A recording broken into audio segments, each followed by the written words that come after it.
Hello, Gnome Team parents and students. It's Mr. H here with a Friday update for you dealing with our social studies class. And a big day is coming on Monday, the 3rd of March, as we will be having our assessment on our unit dealing with the rise of Islam. So today was our last day where we were kind of studying and looking at Islam. We were working on this assignment here, which had us kind of looking at kind of review things that we had already talked about, like the 5 pillars of Islam and the founder and things like that.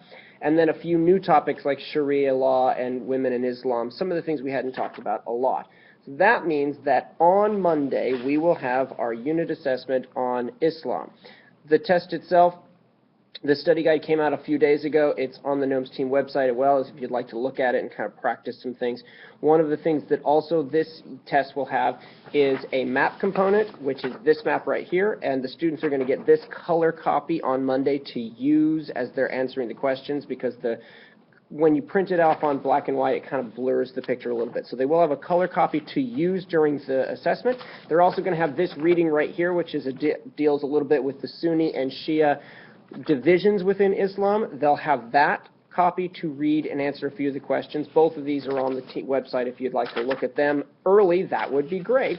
So on Monday, we will have the assessment on Islam. From that point on, we are going to start our unit that's on the Middle Ages, Renaissance, and then the Protestant Reformation is part of that as well. So we'll move back into Europe, look at the Middle Ages a little bit, dealing with things like feudalism and Charlemagne, Battle of Hastings, Magna Carta, Black Death, those kinds of things.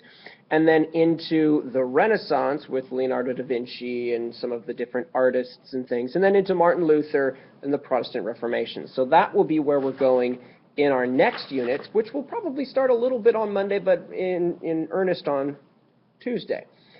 We'll also be reading this book a little bit, not like cover to cover, but we're going to be using this book, Good Masters, Sweet Ladies, which won the Newbery Award a few years ago, as a great thing, as Voices from a Medieval Village. And so students will be actually reading one section of this book, like Edgar the Falconer's Son, and they find out a little bit about and use that as kind of a way to dive into different roles within the medieval life. Isabel, the Lord's daughter, is a very funny one. It's written in poetic form. It talks very much about what life was like for everyday people and for lords and upper class people. It's a great book. We have a copy of that here at school that we're going to be using.